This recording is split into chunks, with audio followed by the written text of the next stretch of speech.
wanted to tell everybody that we were taking all our rights away. We weren't allowed to talk. We weren't allowed to feel. We weren't allowed to be there for each other in a human way. And we did not get in any food and no water. I lost 10 kilos being there. And we had to beg for water, and we had to beg for air because they took us down ground. There was no air there, and they just left us there for days until they saw that we are going to die. And we told them that one more day we are going to die. And he said, no house. And we begged, and he saw that we're going to die. And I want to tell everybody that one of the hardest things in life is to figure out you're going to die and trying to figure out how you're going to breathe, because we were sure that we're going to die because there was no oxygen and we could not even move. We lay down, we couldn't even whisper, we couldn't even talk. We were so weak trying to figure out how to take the next breath. And it was the worst thing that can happen to anybody. Thank you. Could you tell us your name and your... My name is Avivy Siegel. And your husband? My husband is Keith Siegel, and he's still there, our hostages. Thank you very much. Shalom, Thank you. shalom. Thank you. Yeah. Okay, so I've been trying to think how to start. And I want to start by telling you that you're very special. Because you're very special because you're here with us. And not many people that went through what you're going through with your grandparents. Many people in the world just close their eyes and aren't with us. But you are with us, and that means that you're special, that you're good people, and you want good for everybody. You want good for Jews. You want good for your people. And I want to thank you. Thank you for being who you are.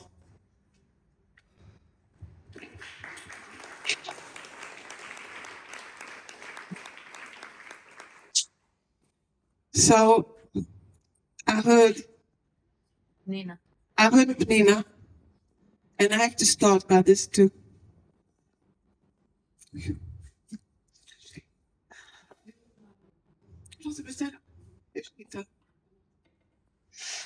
Sorry. Well, I grew up in a family with a grandmother. She passed away when she was 75 years old. I loved her. I was a friend. She was my friend. But I knew my whole life that something really bad happened to her family. She wasn't able to tell me. She kept it. After she passed away, only then I realized what sadness was in her heart. Nearly her whole family was killed. And it broke my heart because when she was with me and alive, she did not share that sadness. And I'm sure that if she would have let me, I could have hugged her even more, even though I loved her as much as anybody could love anybody. And I wanted to share that with you. That it's in my bones. And my daughter just said they both went to Poland and they read something there, being from a family of. And they was brought up every year. I used to tell them the stories of what I know. And the sadness, I've moved the sadness. And last year, I walked in a place with some girls that are Muslim. And they don't know anything about what happened. They don't know about the Shoah. So I decided to gather them, 4 Muslim people, and tell them a little bit what I felt that day. Because I was upset. Because when there was the tzfira at 11 o'clock, the siren, I stood with the kids that I'm with in the baby house that I looked after. And one of the Muslim girls, not even a minute later, started singing to her kids that she was with. And then I understood that I need to open my mouth and say something, that it wasn't right for her to sing. She should have let me feel sad and give me a little bit of respect. So I hope that next time she won't do that. So most of the world doesn't even know about anything, but they do know what's going in Gaza, and they hate us for that. But I want to tell you my story. And I don't hate the people in Gaza. I hate the bad people in Gaza. I want good for the good people there, like I want good for everybody in the world. I'm against wars. I think people have able to talk and to talk with each other. And that's what should be all over. And we should all shout for that whenever we can. So it all happened on the 7th of October. Keith and I were in bed, and the first alarm came, and we ran to our little shelter, like we always do. And 2 seconds later, we left the shelter, and from the window, I can see Gaza from Kibbutz Kfar Aza. And I could see that something else was happening, and it felt really, really bad. We heard them leave Gaza, and I could see the rockets going to Tel Aviv and all over. There were lots of them. 2 seconds later, we were in the shelter again, looking at each other and saying, something else is happening this time. I took my phone and looked, and I'm on a group of girls from Kibbutz Kfar Aza, and somebody wrote that she can hear something that we've never heard before. And that was the shooting from the Hamas. I heard that. 2 minutes later, somebody wrote that there's terrorists on the kibbutz. That's a moment that I'll never, ever forget, because Keith and I looked at each other, and I remember that feeling in my body.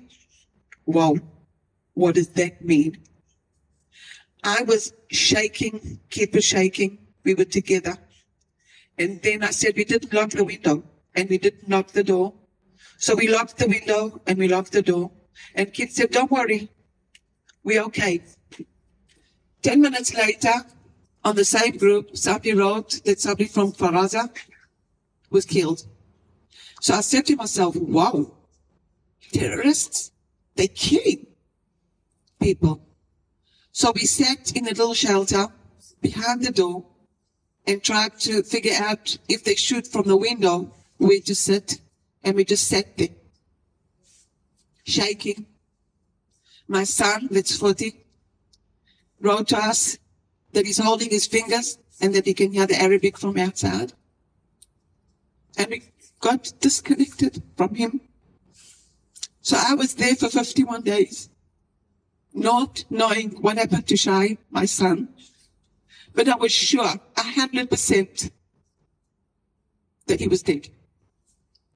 And that's what happened to me for 51 days there, knowing that my son was killed. And I want to share why I thought that Shai was killed.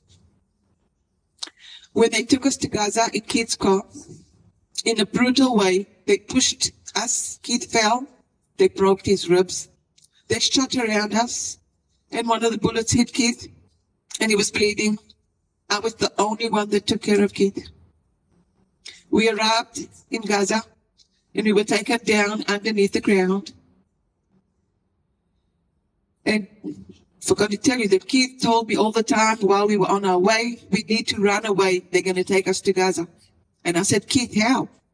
One of the terrorists was with a knife in front of my face. The other was with a gun.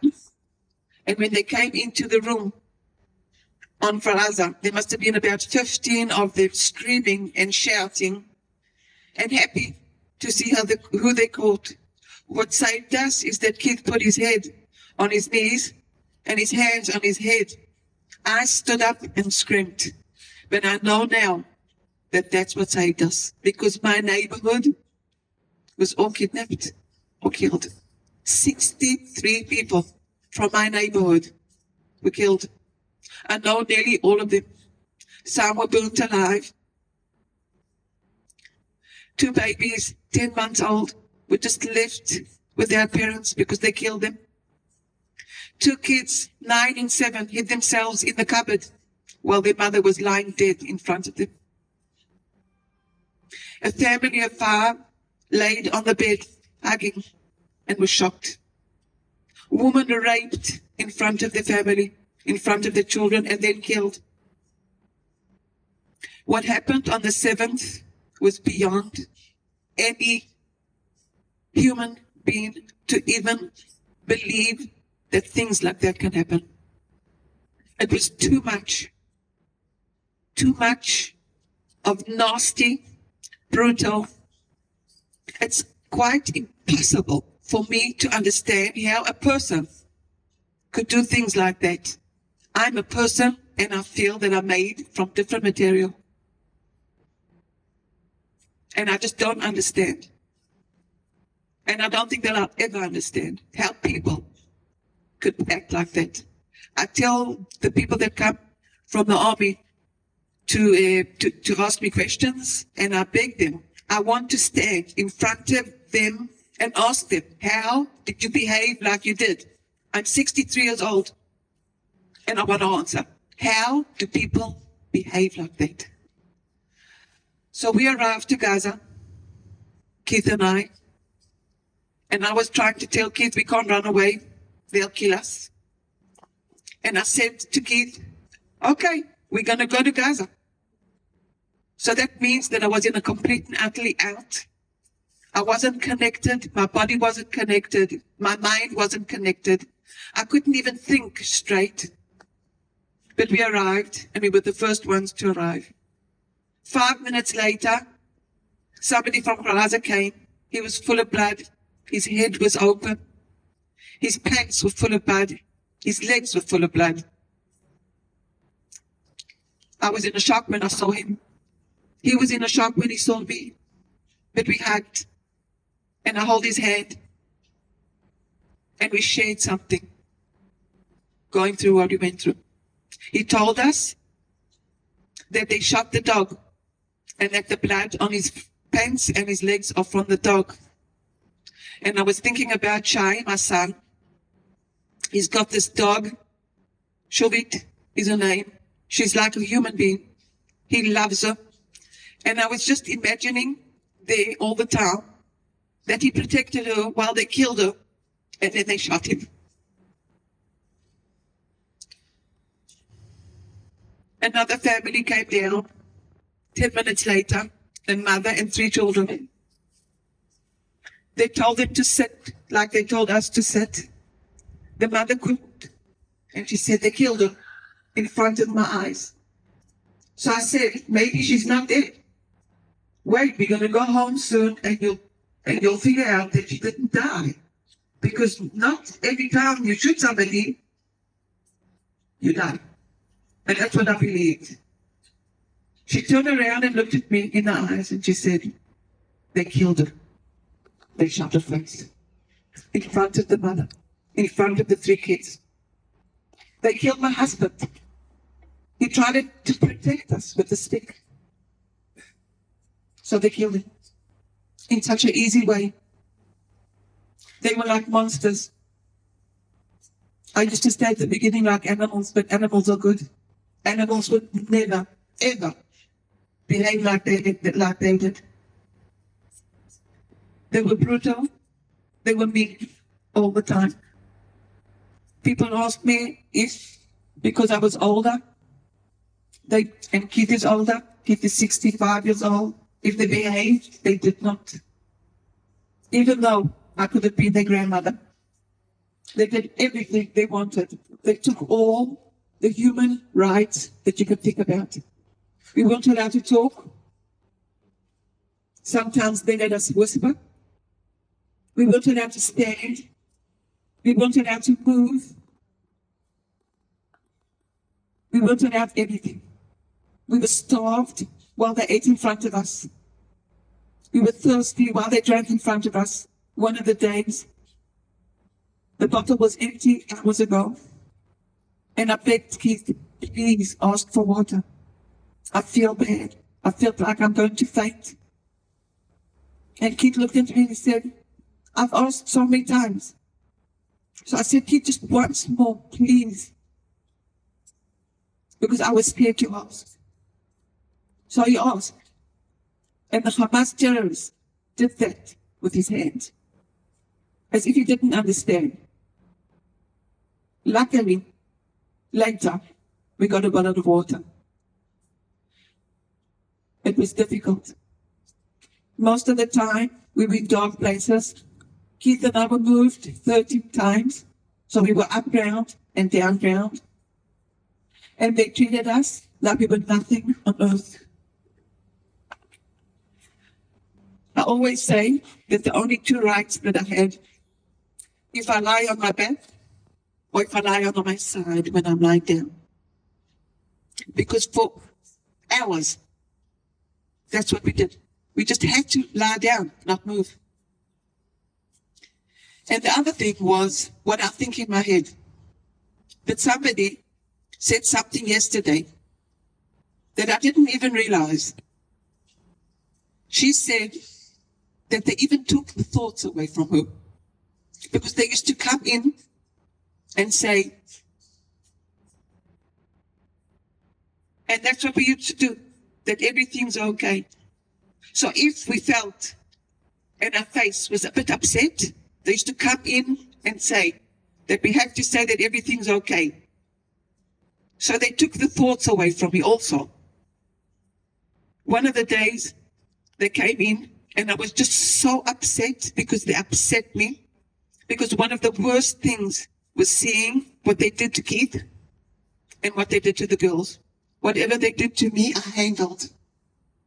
But what they did to them, it broke my heart. I had to just lie and shut up and not say a word. I wasn't allowed to hug. I was allowed to sometimes give them my hand. Keith, poor thing, couldn't move because his ribs were broken. He used to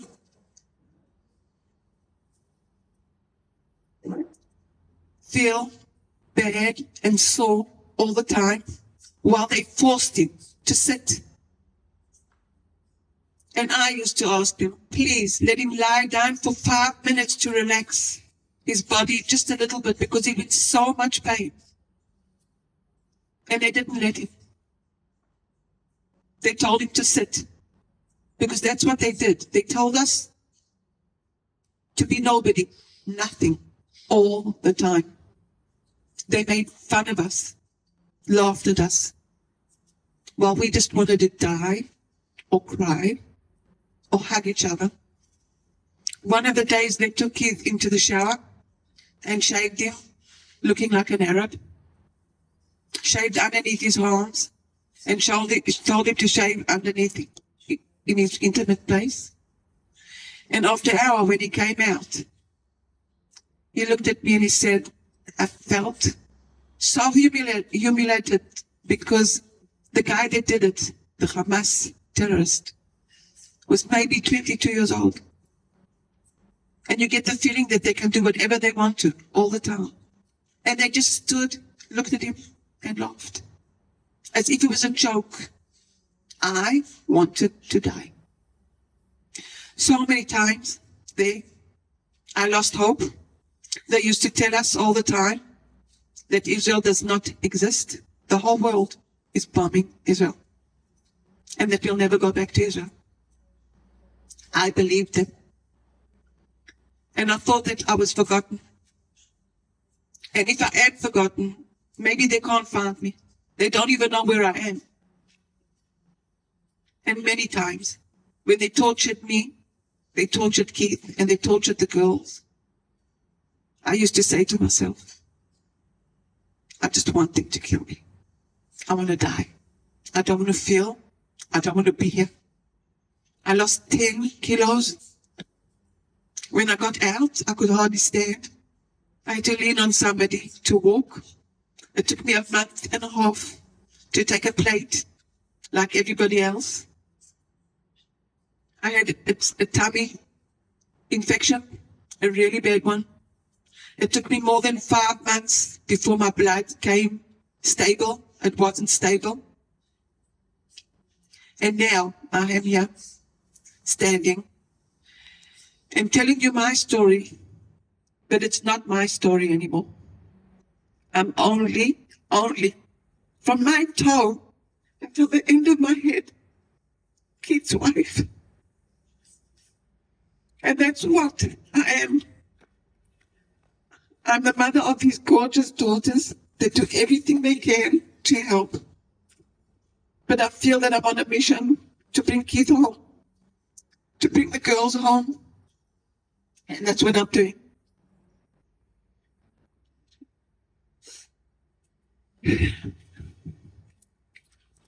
So I want to tell you that one of the girls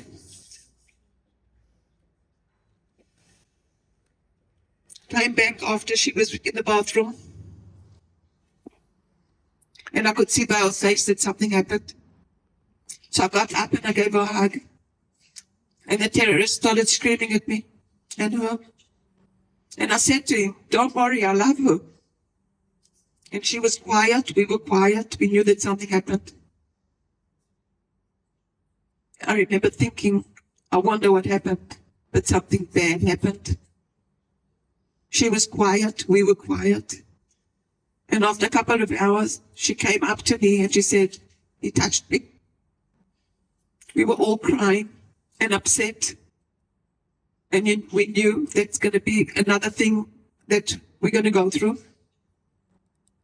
It was terrible. One of the girls, the terrorists called her out and told her to get dressed. They used to dress us like Arabs.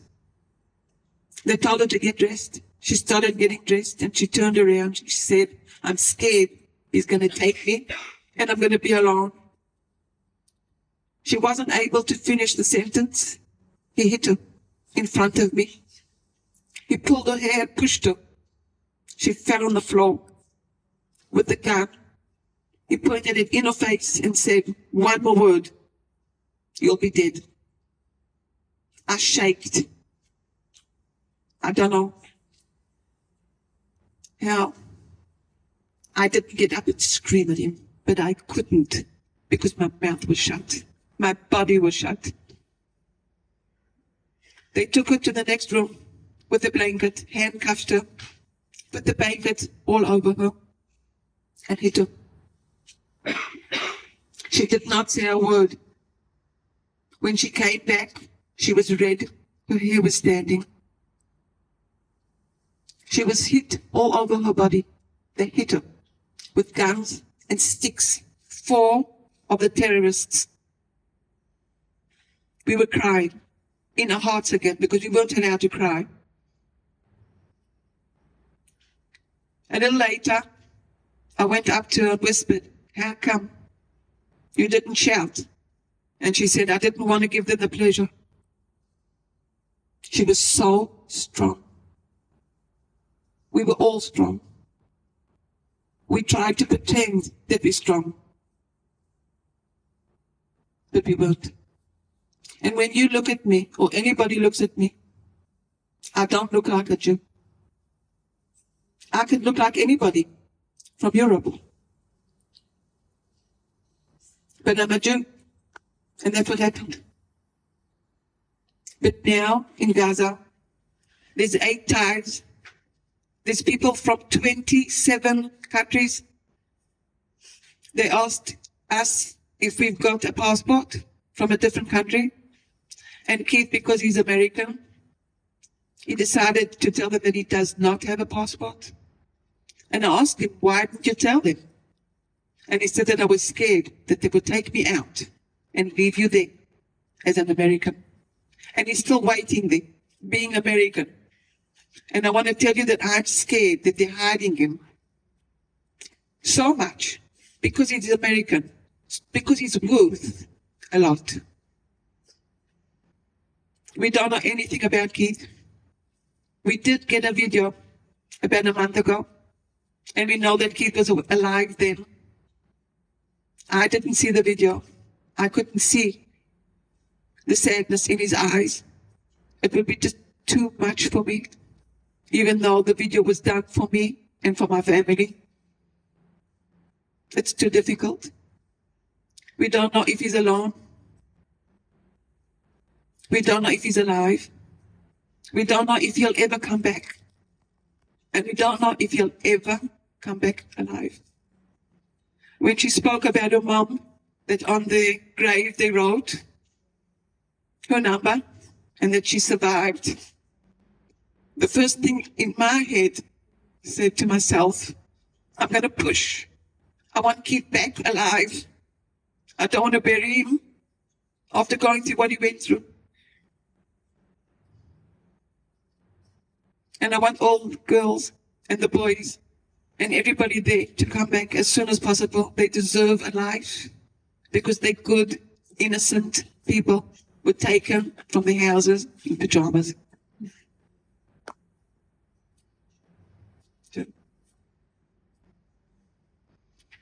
I didn't think that I would survive. When they separated me from Keith, I didn't believe them. I didn't know if I'll ever see Keith ever get out of Gaza. Even though he said, you tomorrow, Israel. But then they took us to a place and they said to us that we're not going to Israel. Maybe we'll go to Europe. Or maybe we'll be like Gilad Shalit, that was 5 years in Gaza. I just want to tell you that my whole body's sore. I'm tired.